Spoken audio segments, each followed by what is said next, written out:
berjumpa lagi kita di channel Cikgunya AC.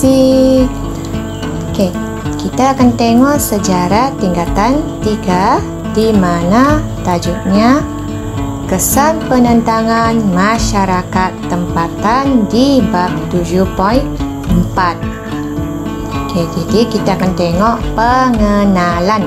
Okey, untuk pengenalan kita akan tengok kesan penentangan masyarakat tempatan terbahagi kepada dua. Yang pertama ialah kesan kepada pentadbiran British. Yang kedua ialah kesan kepada masyarakat tempatan. Jadi kita tengok satu persatu ya. Kesan terhadap pentadbiran British. Jadi ada 4 kesan. Jadi kesannya ialah kerugian akibat peperangan. British lebih berhati-hati dalam sistem pentadbiran. Yang ketiga, British merombak semula skim penempatan pegawai.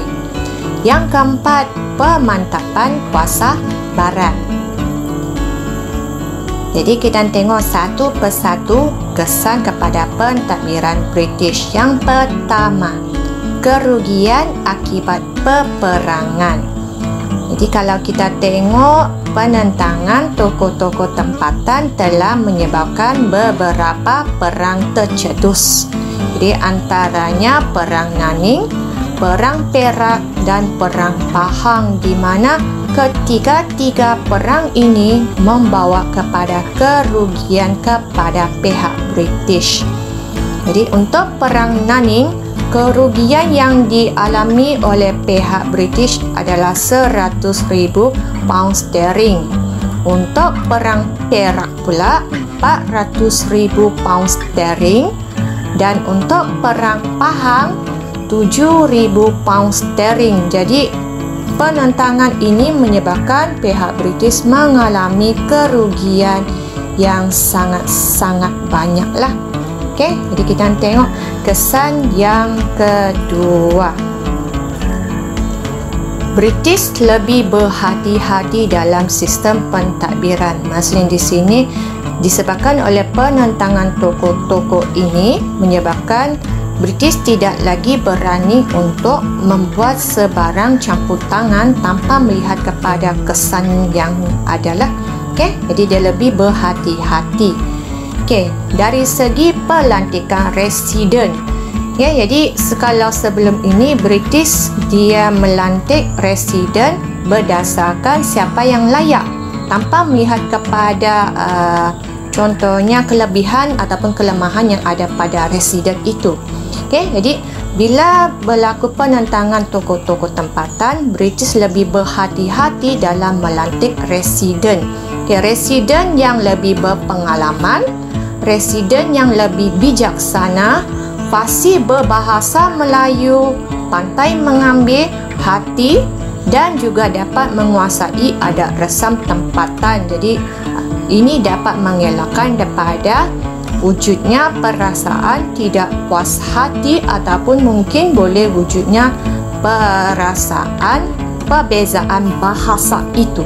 Okey, tidak faham apa yang disebut ataupun apa yang diminta oleh pembesar ataupun sultan itu sendiri. Okey, yang kedua, Majlis Mesyuarat Negeri. Okay?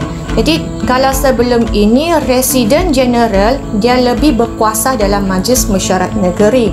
Tetapi selepas kejadian tokoh-tokoh menentang pihak British, British mula meneliti perlunya Majlis Mesyuarat Negeri ini diambil alih oleh Sultan itu sendiri. Okay, contoh, Sultan melantik ahli-ahli di dalam Majlis Mesyuarat Negeri atas cadangan residen. Jadi kalau Sultan tidak setuju, Sultan boleh menolak. Okay? Okay, yang kedua, dalam Majlis Mesyuarat Negeri, majlis ini menjadi badan penasihat kepada Sultan. Okay? Dia tidak dikuasai sepenuhnya lagi oleh Residen General. Okay, kemudian majlis ini juga meluluskan perintah ataupun peraturan Sultan dalam Majlis Mesyuarat lah. Okay? Jadi secara tidak langsung kalau kita tengok Majlis Mesyuarat Negeri ini lebih memihak kepada pihak sultan dan pembesar. Tidak seperti sebelum ini di mana residen jeneral lebih berkuasa di dalam Majlis Mesyuarat Negeri lah. Okey, seterusnya kita tengok. British merombak semula skim penempatan pegawai. Maksudnya di sini pegawai-pegawai yang dilantik lah. Okey, penempatan pegawai British yang mengetahui adat istiadat Melayu. Okey, yang kedua dari segi pendidikan pula, mestilah berpendidikan Kolej Melayu Kuala Kangsar untuk menarik golongan bangsawan lah. Okey, anak-anak pembesar, anak-anak sultan untuk terlibat dalam sistem pentadbiran. Okey, seterusnya penglibatan orang Melayu lah dalam sistem pentadbiran, iaitu di Perkhidmatan Awam Tanah Melayu dan juga Perkhidmatan Tadbir Melayu. Okey, seterusnya kita tengok kepada pemantapan kuasa Barat. Okay, jadi kalau kita tengok, British mula menguasai keseluruhan negeri Melayu, sementara untuk dinasti Berperak telah menguasai Sarawak, dan yang terakhir adalah SBUB yang telah menguasai Sabah ataupun Borneo Utara. Okay. Kesan yang kedua adalah kesan terhadap masyarakat tempatan. Jadi kalau tadi kita tengok kesan kepada pentadbiran British, yang sekarang yang kedua kita tengok kesan terhadap masyarakat tempatan. Okey, jadi ada 3 kesan. Kesan yang pertama adalah kesan terhadap pemerintah dan pembesar tempatan. Yang kedua, kedudukan raja dan pembesar Melayu diberi perhatian. Yang ketiga, menjadi inspirasi kepada pejuang kemerdekaan tanah air. Okey, jadi kita akan tengok ketiga-tiga ini ya. Okey, pertama, kesan terhadap pemerintah dan pembesar tempatan. Jadi kalau kita tengok, terdapat pemerintah, okey, ataupun pembesar yang kehilangan jawatan dan kedudukan. Contohnya Datuk Said dan Datuk Pahaman serta Syarif Masahur. Kesan kedua, kehilangan jiwa. Kehilangan jiwa ni maksudnya terkorbanlah dalam pertempuran. Antara contohnya adalah Datuk Maharaja Lela, Rentap, Mas Saleh dan juga Tok Janggut. Yang ketiga, dibuang negeri. Dibuang negeri ni maksudnya dikeluarkanlah ataupun tidak dibenarkan lagi berada di negeri masing-masing. Okey, contohnya Sultan Abdullah itu sendiri, Raja Ismail, Nga Ibrahim dan Haji Abdul Rahman Limbong lah yang telah dibuang ke Mekah. Okey, kesan yang kedua yang akan kita tengok adalah kedudukan raja dan pembesar Melayu mula diberi perhatian oleh pihak British. Okey. Okey, ini yang pertama adalah Durban diperkenalkan. Okey. Durban ni adalah satu persidangan ataupun perjumpaan. Okay? Boleh juga dikatakan satu mesyuarat lah di mana sultan-sultan bersama dengan pembesar-pembesarnya ini boleh duduk berbincang bersama. Okay? Jadi Durban diperkenalkan oleh pihak British. Jadi ini secara tidak langsung memberi peluang kepada sultan dan juga pembesar-pembesarnya ini untuk duduk memberikan pandangan secara bebas lah.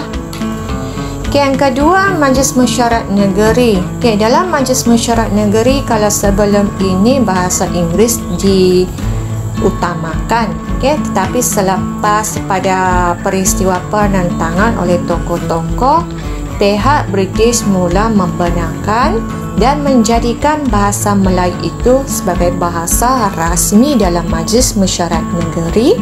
Tulisan Jawi digunakan dalam urusan surat menyurat.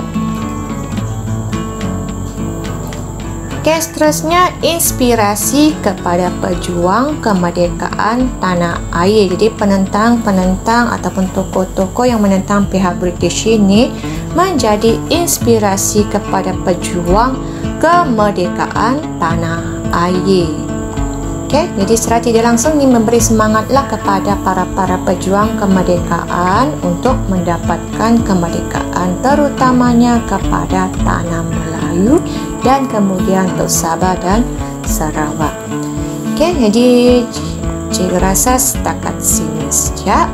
perkongsian pada video kali ini.